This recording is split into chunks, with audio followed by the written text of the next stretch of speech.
Hello friends, welcome to my channel. मेरा नाम है ध्रुव और आप देख रहे हैं द लर्नर्स कम्युनिटी। आज की वीडियो में हम बात करेंगे फिफ्थ सेमेस्टर के पॉलिटिकल साइंस सब्जेक्ट के बारे में, जो कि है यूनिट 4 चैप्टर। यूनिट 4 है, चैप्टर का नाम है लोक नीति।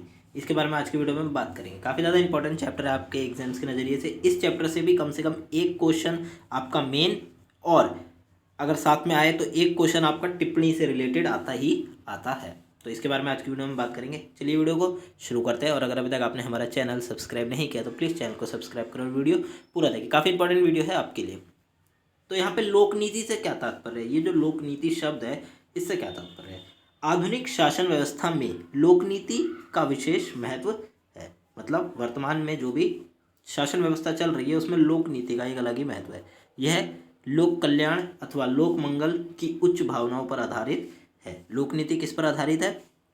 लोक कल्याण और लोक मंगल की उच्च भावनाओं पर आधारित। मतलब जो समाज में लोग रह रहे हैं उसका किस प्रकार कल्याण हो सके, इससे रिलेटेड जो नीतियां हैं वो लोक नीति के अंतर्गत आती हैं। सरकार का एकमात्र उद्देश्य जनता की मांगों की पूर्ति करते हुए उनकी समस्याओं का समाधान करना है। तो जो भी गवर्नमेंट करंटली काम कर रही है उसका एकमात्र उद्देश्य क्या है कि जो जनता की प्रॉब्लम्स हैं उनकी मांग है, उसकी पूर्ति करी जाए और प्रॉब्लम को सॉल्व करा जाए। इस उद्देश्य को पूरा करने के लिए सरकार जो निर्णय लेती है लोक नीति कहा जाता है। तो सिंपली सरकार जो रूल्स बनाती है, निर्णय लेती है कि जनता की जो समस्याएं हैं, उनकी जो मांगे हैं पूरी हो सके, समस्याएं समाप्त हो सके, इससे रिलेटेड जो भी रूल्स एंड रेगुलेशंस बनाए जाते हैं वो लोक नीति के अंतर्गत आते हैं। एक प्रकार से वही लोक नीति कहलाते हैं। इस उद्देश्य को पूरा करने के लिए गवर्नमेंट जो भी निर्णय लेती है वो क्या कहलाती है? लोक नीति कहलाती है।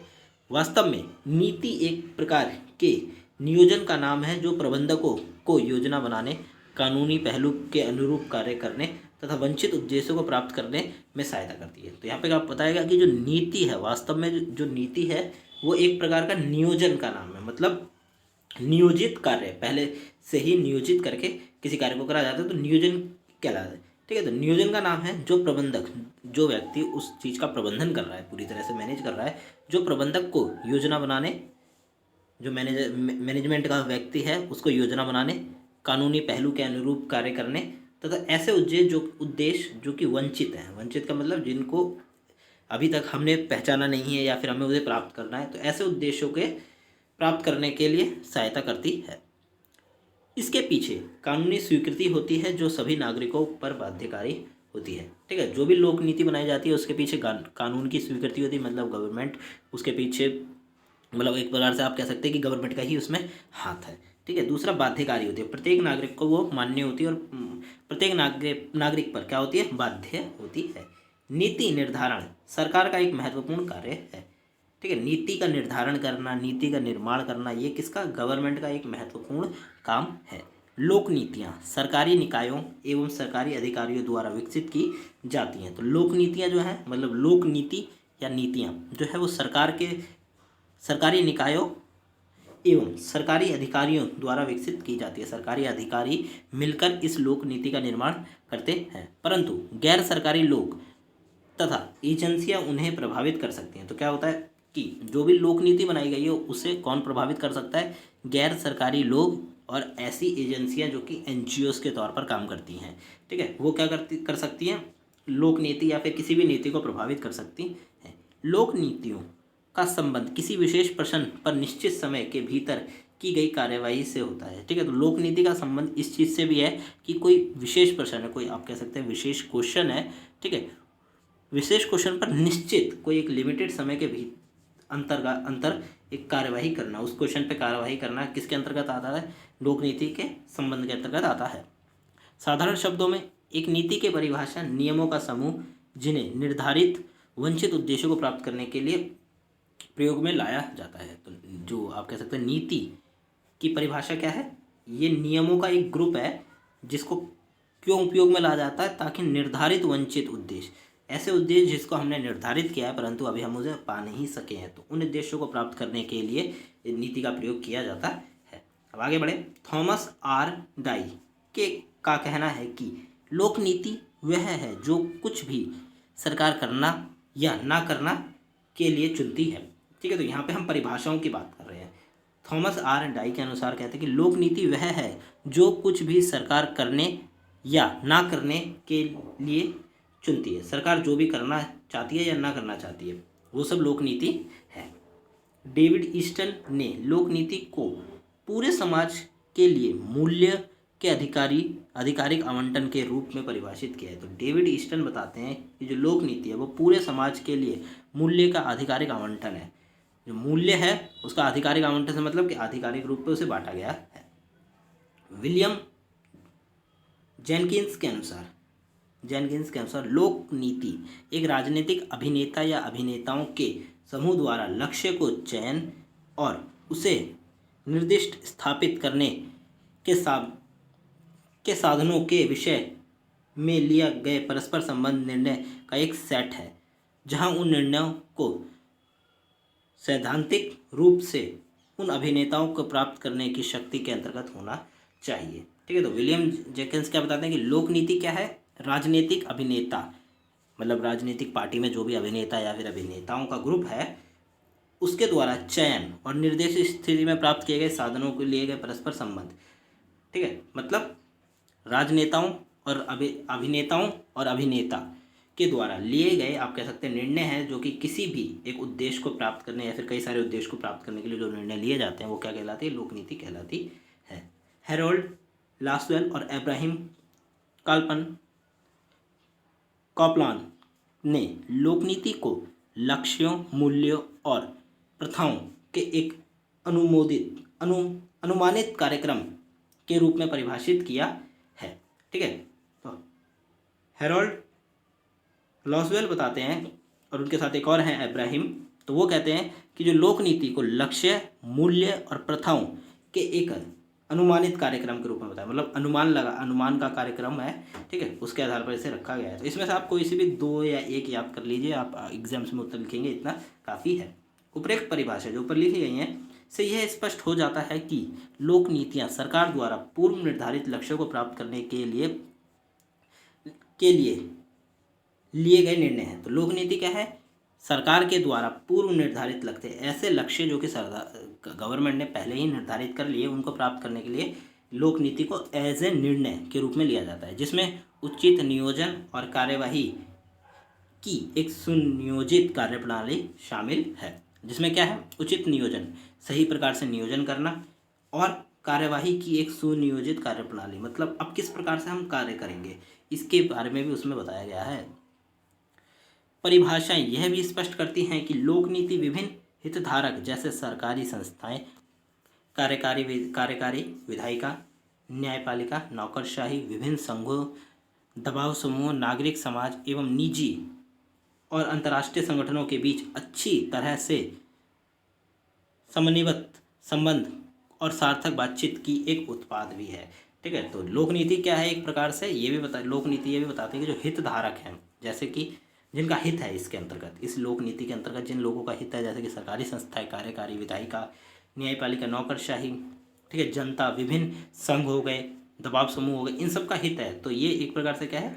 अंतर्राष्ट्रीय संगठनों के बीच एक अच्छी तरह से संबंध और सार्थक बातचीत का एक उत्पाद है, मतलब सार्थक बातचीत के द्वारा बनाई गई एक उत्पाद है।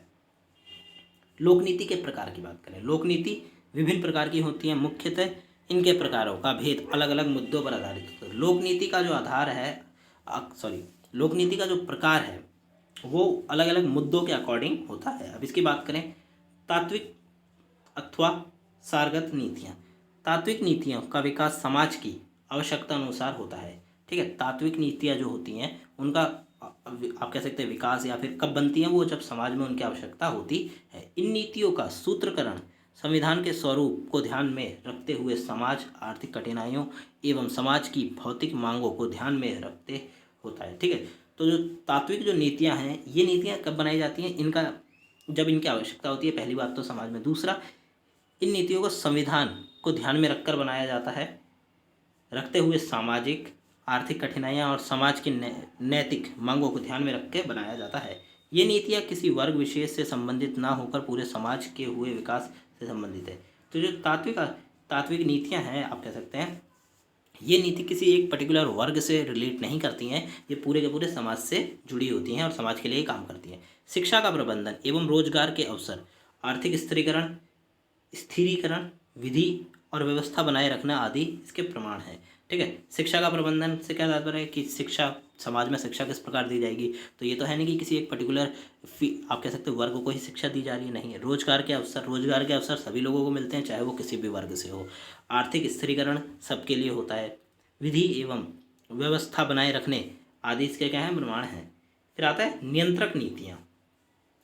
तात्विक नीतियों का संबंध व्यापार, व्यवसाय, सुरक्षा उपाय, जनोपयोग आदि के नियंत्रण से है। ठीक है, तो इस प्रकार का नियंत्रण सरकार की ओर से काम करने वाली स्वतंत्र संस्थाएं करती हैं। भारत में जीवन बीमा निगम, भारतीय रिजर्व बैंक, हिंदुस्तान इस्पात, राज्य विद्युत परिषद, राज्य यातायात निगम, राज्य वित्तीय निगम आदि संस्थाएं नियंत्रक क्रियाओं में जुटी हुई हैं। तो अब इसको समझिए। नियंत्रक नीतियाँ ऐसी नीतियाँ जो कि नियंत्रण रूप से कार्य करती हैं।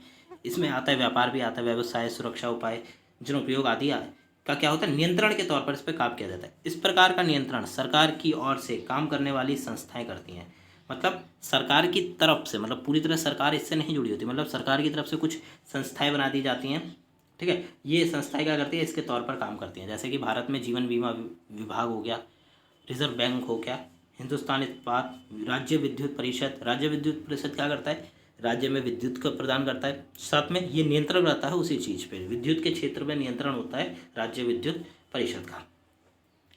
इन सेवाओं से संबंधित सरकार द्वारा बनाई गई नीतियां वह संस्थाएं हैं जो सेवा प्रदान करती हैं, नियंत्रक नीतियां कहलाती हैं। ठीक है, तो इसमें क्या है, इन सेवाओं से संबंधित जो सेवा आपको ऊपर बताई गई संबंधित सरकार द्वारा बनाई गई नीतियां वह संस्थाएं हैं। सरकार के द्वारा जो नीतियां बनाई गई हैं वो क्या है, वो संस्थाएं हैं जो सेवा प्रदान करती हैं जनता को, नियंत्रक नीतियां कहलाती हैं।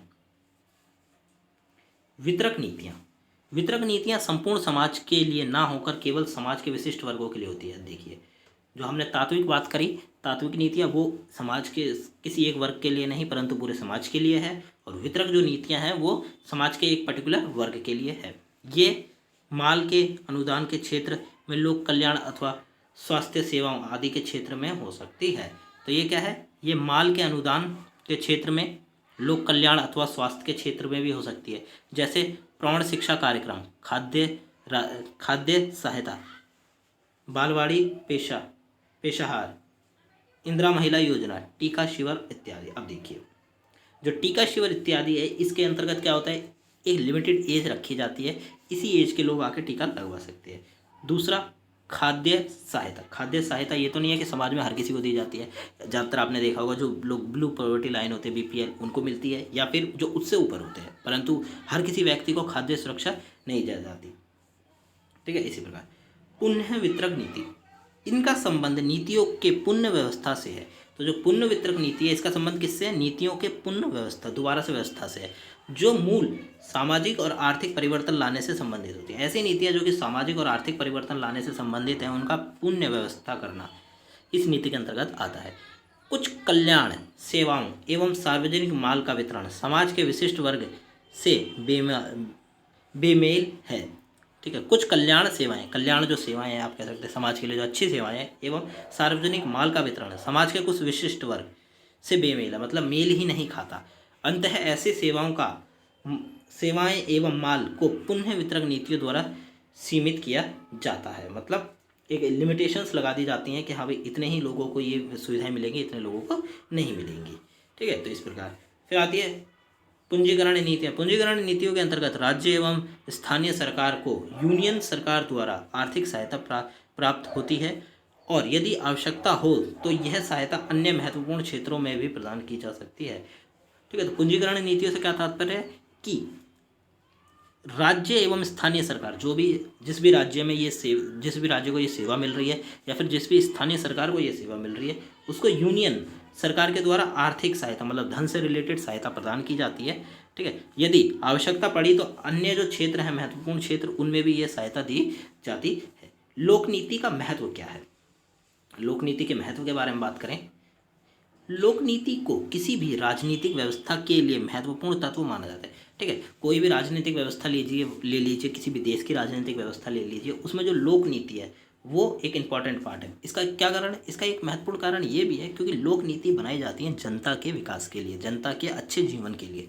ठीक है, और हर देश में जो आप कह सकते हैं राजनीतिक व्यवस्था क्यों होती है। राजनीतिक व्यवस्था इसीलिए होती है कि जो जनता है वो ठीक प्रकार से रह सके, ठीक है। तो इसीलिए लोक नीतियाँ बनाई जाती है ताकि जनता की ज़्यादा से ज़्यादा हेल्प हो सके, जनता ज़्यादा से ज़्यादा विकास कर सके। लोक नीति का महत्व निम्नलिखित बिंदुओं द्वारा समझाया गया है। अब हम लोक नीति का महत्व के बारे में बात करें तो थॉमस और डे के अनुसार लोक नीति के अध्ययन से हमें इसका सर्जन, विकास तथा परिणाम के विषय में जानकारी मिलती है, जिससे हमारी राजनीति व्यवस्था एवं समाज के विशेष विषय में समझ विकसित होती है।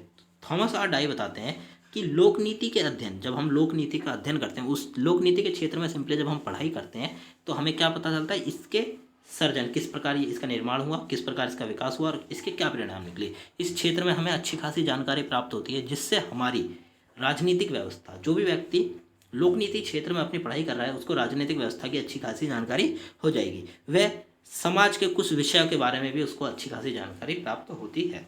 लोक नीति का राजनीतिक तौर पर बहुत महत्व है।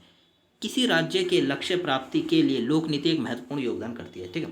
तो लोक नीति का क्या है, राजनीतिक तौर पर भी एक महत्वपूर्ण महत्व है, क्योंकि कोई भी आप राज्य की बात करिए, दिल्ली हो गया, पंजाब हो गया, ठीक है, राज्य के कुछ लक्ष्य होते हैं कि भाई दिल्ली में हमें इस साल में ये काम करना है, ठीक है। अब ये तो है नहीं कि हमने लक्ष्य रख लिए और लक्ष्यों के लिए कोई आप कह सकते हैं कि नीति नहीं बनाई। अगर हम नीति नहीं बनाई तो वो लक्ष्य हम कभी भी प्राप्त नहीं कर पाएंगे। इसीलिए क्या होता है कि जब कोई लक्ष्य रखा जाता है उसके बाद हमें लोक नीति का निर्माण करना होता है, और वो लोक नीति क्या करती है, महत्वपूर्ण भूमिका निभाती है उस लक्ष्य को प्राप्त करने में। लोक नीति प्राथमिक तौर पर जनता तथा उनके समस्याओं से संबंधित होती है। लोक नीति क्या होती है, प्राथमिक तौर पर मतलब सबसे पहले जनता तथा उसकी समस्याओं से संबंधित होती है, तथा लोकनीति के माध्यम से इन समस्याओं का समाधान करने का प्रयास किया जाता है। तो क्या है, लोकनीति जब बनाई जाती है तो लोकनीति डायरेक्टली जनता से जुड़ी होती है और जनता की जो समस्याएं हैं उससे जुड़ी होती है, ठीक है। और लोकनीति के माध्यम से ही हम इन समस्याओं का समाधान कर पाते हैं। लोकनीति का उद्देश्य ऐसी नीतियों का निर्माण करना है जिससे समाज में लोगों के जीवन स्तर में वृद्धि हो और विकास हो। तो लोकनीति का आप कह सकते हैं, ये लोकनीति का उद्देश्य क्या है, और ऐसी नीतियों का निर्माण करना जो कि समाज में लोगों का जीवन स्तर को वृद्धि कर सके और विकास कर सके, ठीक है। अगर गरीबी बहुत ज़्यादा है तो ऐसी नीतियाँ बनाई जाएं जो कि उस देश की गरीबी को ख़त्म करके लोगों को एक ठीक लेवल पर लाने में सहायता करे, ठीक है, उनकी वृद्धि करे। अगर शिक्षा के क्षेत्र में लोगों की कमी है तो शिक्षा के क्षेत्र में लोगों को आगे आगे बढ़ाया जाए, किसके द्वारा, लोकनीति के द्वारा। देश के विकास में लोकनीति की भूमिका, किसी देश के सामाजिक आर्थिक विकास के लिए सुनियोजित लोकनीति का होना बहुत महत्वपूर्ण है। सुनियोजित मतलब पहले से ही नियोजन करके नीति को तैयार करना एक महत्वपूर्ण चीज़ है किसी भी देश के विकास के लिए।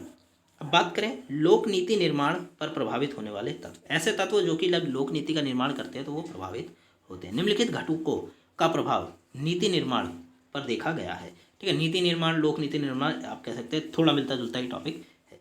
विचारधारा की बात करें, ऐसी विचारधारा के लोग सरकार में होते हैं वैसे ही विचारधारा का लोक नीति पर विचार दृष्टिगोचर है। जैसी विचारधारा के लोग सरकार में होते हैं वैसे ही विचारधारा का लोक नीति पर विचार दृष्टिगोचर होता है। इसका क्या मतलब है कि सरकार में जिस भी विचारधारा के लोग काम कर रहे हैं वर्तमान में, ठीक है, वही विचारधारा के लोग जब लोक नीति बनाएंगे तो वो अपनी विचारधारा उस लोक नीति के अंदर कर प्रस्तुत करेंगे। भारत में अनेक विचारधाराओं से जुड़े राजनीतिक दल दो अपने अपने विचारधाराओं में कार्यरत हैं, लेकिन जब गठबंधन होता है तो वह कुछ कॉमन मुद्दों पर एकत्रित होकर नीतियां बनाने का प्रयास करते हैं। अब देखिए कि भारत में ऐसे अलग अलग आप कह सकते हैं विचारधाराओं के लोग हैं, ठीक है, कई सारी जो पार्टियां हैं वो अलग अलग विचारधाराओं पे काम करती हैं। अब इस तौर पर क्या है कि जब ये राजनीतिक दल अलग अलग विचारधाराओं पे काम करते हैं, परंतु जब सरकार बनाने का टाइम आता है और ये लोग गठबंधन करते हैं, ठीक है, तो जब गठबंधन किया जाता है तो कुछ कॉमन मुद्दे होते हैं, ये लोग उन मुद्दों पर क्या हो गए एक साथ होकर क्या करते हैं, नीतियाँ बनाते हैं, रूल्स को तैयार करते हैं मिलकर। तो क्या है, विचारधारा प्रभावित होती है। फिर आती है जनमत। जनमत का दबाव भी लोक नीति निर्माण में अपनी भूमिका अदा करता है। जनमत मतलब जनता का दबाव, चाहे वह पर्यावरण का मुद्दा हो या अधिकार का मुद्दा हो या शोषण का मुद्दा हो आदि। नीति निर्माण में जनता की सक्रियता और प्रभावी तभी संभव होता है जब जनता जागरूक हो। तो जनमत का क्या है कि जनता जब लोक नीति का निर्माण किया जाता है उस समय जनता भी प्रभावित होती है। अगर जनता, आप कह सकते हैं सिंपल सी बात है कि अगर जनता जागरूक नहीं होगी तो अगर पेड़ों को काटने के लिए कोई रूल बनाया जाएगा तो क्या जनता उसके लिए काम करेगी? बिल्कुल भी नहीं। तो क्या होना, जनता को जागरूक होना आवश्यक है, पहली चीज़। फिर चाहे वो मुद्दा पर्यावरण से रिलेटेड ही क्यों ना हो, अधिकार से रिलेटेड ही क्यों ना हो, या फिर शोषण से रिलेटेड कोई मुद्दा क्यों ना हो, नीति निर्माण में जनता की सक्रियता और प्रभाव संभव है तभी जब जनता जागरूक हो। तो जनता का जागरूक होना हमेशा आवश्यक है। सरकार की छवि, प्राय सभी सरकारें जनता में अपनी छवि को लेकर सचेत रहती हैं। कई बार सरकार नीति को इस प्रकार बनाती है कि उसकी छवि खराब ना हो। आप देखिए कि सरकार क्या है, सरकार की छवि से तात्पर्य है कि जो गवर्नमेंट काम कर रही है करंटली, अगर वो कोई ऐसी नीति बना के दे दे लोगों को, जनता को, जिससे कि जनता को हानि हो, तो क्या वो अगली बार सरकार चुनी जाएगी? नहीं, उसकी छवि खराब हो जाएगी, सिंपल सी बात। तो इसीलिए जो भी सरकार है वो नीति का जब निर्माण करती है ना, तो इस प्रकार बनाती है कि उसकी छवि जो है वो खराब ना हो, मतलब अच्छी से अच्छी छवि रहे। बाहरी दबाव, सरकार की नीतियों पर बाहरी देश का या अंतर्राष्ट्रीय दबाव भी कार्य करता है। तो जो सरकार की नीतियां बनाई गई हैं, ठीक है, उन नीतियों पर अंतर्राष्ट्रीय स्तर पर जो दबाव दिया जा रहा है वो भी इन नीतियों पर काम करता है। जैसे 90 के दशक में निजीकरण और उदारीकरण आदि को लागू करने में अंतर्राष्ट्रीय मुद्रा कोष एवं विश्व बैंक का दबाव था। तो अब देखिए 90 के दशक में जो निजीकरण और उदारीकरण, प्रत्येक देश पर दबाव दिया जा रहा था कि आप अपने यहाँ निजीकरण करिए और उदारीकरण करिए, और ये दबाव किसके द्वारा दिया जा रहा था? अंतर्राष्ट्रीय मुद्रा कोष और विश्व बैंक के द्वारा ये दबाव दिया जा रहा था, ठीक है। तो अंतर्राष्ट्रीय स्तर पर आप समझ गए कि बाहरी दबाव क्या होता है, और उसके लिए नीतियाँ भी बनाई जाती हैं। अन्य कारक जैसे आपदा हो गया, मनोवैज्ञानिक, व्यक्तिगत आदि का प्रभाव भी नीतियों पर स्पष्ट रूप से परिलक्षित होता है, मतलब दिखाई देता है। प्रक्रिया प्रतिमान, इस मॉडल में नीति निर्माण की, अब यहाँ पे हम बात कर रहे हैं, ये वाला जो टॉपिक है यहाँ पे हम बात करेंगे नीति निर्माण के जो मॉडल्स हैं उनके बारे में। काफ़ी ज़्यादा इंपॉर्टेंट टॉपिक है ये वाला भी, नीति निर्माण के मॉडल के रिलेटेड। प्रक्रिया प्रतिमान, इस मॉडल में नीति निर्माण की राजनीतिक गतिविधि के पैटर्न, जो कि नीति निर्माण की प्रक्रिया है, की जांच करते हैं। प्रक्रिया मॉडल कुछ इस प्रकार है, ठीक है। तो विभिन्न प्रक्रिया मॉडल इस प्रकार हैं। अब देखिए समस्या की पहचान, पहला आता है, ये हम कौन सा मॉडल पढ़ रहे हैं? प्रक्रिया प्रतिमान का मॉडल पढ़ रहे हैं। पहला आता है समस्या की हमें पहचान करनी है। अब जब हम कोई नीति बनाएंगे तो सबसे पहले हम, ये नीति क्यों बनाई जा रही है? अगर जनता को कोई समस्या है तो उसके लिए ये नीति का निर्माण किया जा रहा है, ठीक है। तो इसका है कि नीतिगत समस्या की पहचान उन मांगों का विश्लेषण करके की जाती है जो संपूर्ण समाज या समाज के विभिन्न समूहों द्वारा सरकार के समक्ष कार्यवाही के लिए प्रस्तुत की गई है। अब देखिए जो जनता है, जनता लोग क्या करते हैं, अगर उनको कोई समस्या है तो वो सरकार के सामने वो समस्या क्या करते हैं, प्रस्तुत करते हैं। अब तो सबसे पहले क्या करना है कि जितनी भी समाज या समाज के द्वारा जो भी आप कह सकते हैं परेशानी है वो सरकार के द्वारा दी गई, तो उसके बाद सरकार उस समस्या को पहचानेगी, ठीक है, समस्या की पहचान करेगी। फिर एजेंडा सेटिंग होगा। विभिन्न हितधारक जैसे प्रशासनिक अधिकारी, मीडिया आदि का विशिष्ट मार्गों के आधार पर केंद्रित करते हैं। इस आधार पर की जाने वाली कार्यवाही का निर्णय लिया जाता है। अब देखिए फिर एजेंडा सेट होता है, मतलब एजेंडा क्या रखा जाएगा। अब ये समस्या का हमें पता चल गया, अब हम काम करने से पहले एजेंडा सेट करेंगे कि हाँ भाई ये काम होंगे हमारे इस नीति के अंतर्गत और इस प्रकार से ये काम किया जाएगा। तो विभिन्न हितधारक जिनका भी हित इस नीति के अंतर्गत है, जैसे प्रशासनिक अधिकारी हो गए, मीडिया आदि का की विशिष्ट मांगों का ध्यान केंद्रित करते हैं। तो ये क्या करते हैं, ये लोग ध्यान केंद्रित करते हैं और इस आधार पर की जाने वाली कार्यवाही का निर्णय लिया जाता है। उसके बाद आता है नीति का निर्माण। अब हमने एजेंडा सेट कर लिया, अब हम नीति बनाएंगे। नीति प्रस्ताव विभिन्न हितधारकों द्वारा शामिल किए जाते हैं। अब नीति का जो प्रस्ताव है उसमें कई सारे हितधारकों का हाथ होता है, मतलब ऐसा तो नहीं है कोई एक व्यक्ति अकेले ही नीति को निर्माण करता है, नहीं। तो नीति में कई सारे हितधारकों शामिल किए जाते हैं।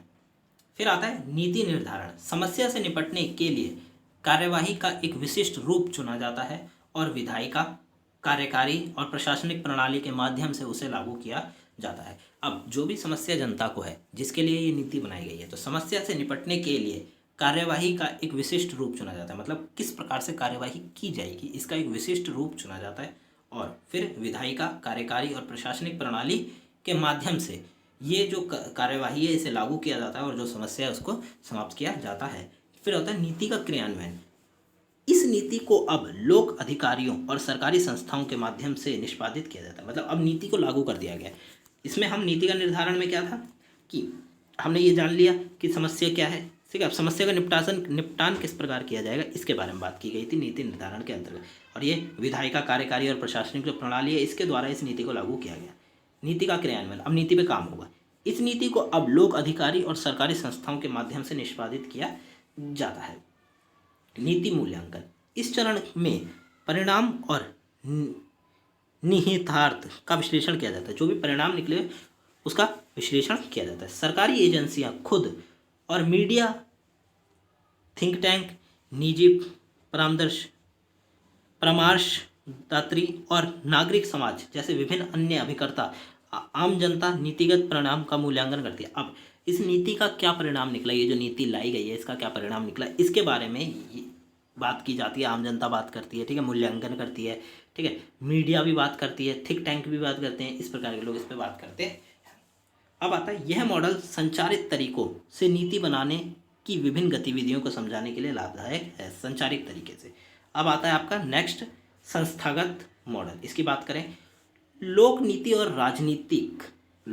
और राजनीतिक संस्था एक दूसरे से गहन रूप से संबंधित है। मतलब काफ़ी अच्छे प्रकार से एक दूसरे से संबंध रखती हैं लोक नीति और राजनीतिक संस्थान। सभी राजनीतिक गतिविधियां राजनीतिक संस्थान जैसे राष्ट्रपति कार्यपालिका, विधायिका, न्यायपालिका, नौकरशाही, शहरी और ग्रामीण सरकारी संस्थानों द्वारा की जाती हैं। तो क्या है, जितनी भी राजनीतिक गतिविधियां, मतलब सरकार के द्वारा गतिविधि की गई या राजनीति के द्वारा जो भी गतिविधि की जाती है वो किसके द्वारा की जाती है, राजनीतिक संस्थानों द्वारा। जैसे राष्ट्रपति के द्वारा की गई कोई गतिविधि, कार्यपालिका के द्वारा कोई गतिविधि की जाती है, विधायिका, न्यायपालिका, नौकरशाही, शहरी या ग्रामीण सरकार के संस्थान द्वारा। लोक नीतियों का निर्माण और निष्पादन भी सरकारी संस्थानों द्वारा ही किया जाता है। तो जो भी कोई लोक नीति बनाई जाती है, ठीक है, उसका निर्माण से लेके और निष्पादन सब किसके अंतर्गत आता है, सरकार के अंतर्गत आता है। थॉमस डाई ने उल्लेख किया कि लोकनीति और सरकारी संस्थानों के बीच बहुत करीबी संबंध है, ठीक है। थॉमस डाई के अनुसार वो बताते हैं कि जो लोक नीति और जो सरकारी संस्थान है उनके बीच में काफ़ी अच्छा खासा और करीबी संबंध है। एक नीति तब तक लोक नीति नहीं बन जाती जब तक कि उसे सरकारी संस्थानों द्वारा अंगीकार, क्रियान्वित और लागू नहीं किया जाता। अब देखिए, इसको समझिए, ऐसा नहीं है कि कोई व्यक्ति कोई भी नीति बना देगा या फिर कोई भी, आप कह सकते हैं सरकारी या फिर नॉन सरकारी जो संस्थान है नीति बना दें और उसको लागू कर दिया जाए, ठीक है। वो तब तक नहीं बनती। जब तक अगर कोई नीति लाई गई है तो वो नीति तब बनेगी जब उसे सरकारी संस्थान द्वारा अंगीकार, मतलब उसको अपने अंग के अंदर शामिल किया जाएगा और क्रियान्वित और लागू किया जाएगा। जब तक गवर्नमेंट उसे लागू नहीं करेगी वो नीति नहीं कहलाएगी और ना ही उसके आधार पर कोई काम किया जाएगा। सरकारी संस्थान लोक नीति के 3 विशेषताएं प्रदान करते हैं। जो सरकारी संस्थान है वो लोक नीति की 3 विशेषताएं प्रदान करते हैं। उसको देखें, वैधता, सरकारी संस्थान नीतियों को वैधता प्रदान करते हैं। मतलब आप कह सकते हैं कि उदाहरण के तौर पर हम जाने कि जो गवर्नमेंट, आप कह सकते हो जो नोट है आपके, हमारी जो करेंसी है उसको कौन वैधता प्रदान करता है, रिजर्व बैंक ऑफ इंडिया, ठीक है। रिजर्व बैंक ऑफ इंडिया वैधता देता है प्रत्येक करेंसी को, ठीक है। हमारे देश में जो भी नोट है, कॉइन्स हैं, इन सबको वैधता प्रदान करता है कौन, RBI। अब अगर वो अपनी वैधता प्रदान ना करे तो क्या कोई व्यक्ति उस नोट को लेगा? नहीं लेगा, क्योंकि उसके ऊपर किसी व्यक्ति का हाथ ही नहीं, कोई उसे वैधता प्रदान नहीं कर रहा। इसी प्रकार कोई भी नीति जो बनाई जाती है सरकारी संस्थानों को वैधता प्रदान करती है।